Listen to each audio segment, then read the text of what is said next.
fastest way I know to cut the crust off bread is to stack up 6 or so pieces of bread and then use my bread knife to just go ahead and then slice down the crust. And really you're trying to get it to be square so that then it would fit into the pan nice and evenly and cover the whole bottom. And now sprinkle some of the cheese on top of that layer and then add the next layer of bread.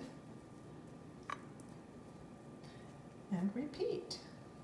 So now we have the 2 layers of bread, onions, mushrooms, cheese on top of another layer of bread, onions, mushrooms, the Italian sausage, and the cheese. And now it's just ready for me to mix up this egg mixture, which I have put in all the eggs with the Dijon mustard, the nutmeg, and the dry mustard.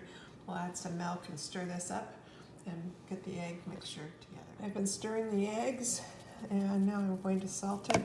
I have 13 eggs in here, so I can want to salt it as much as I would salt 13 eggs, but not overdo it. You can always add extra. Now the Tahoe Bunch is all assembled and we've got the eggs and milk and all of the spices in here, and we're going to pour it into casserole.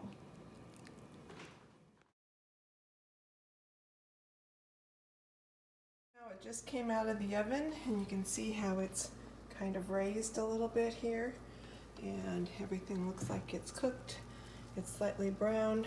It could stay in a little bit longer, but when I shake it, it doesn't jiggle in the middle, so it feels like there's no jiggling.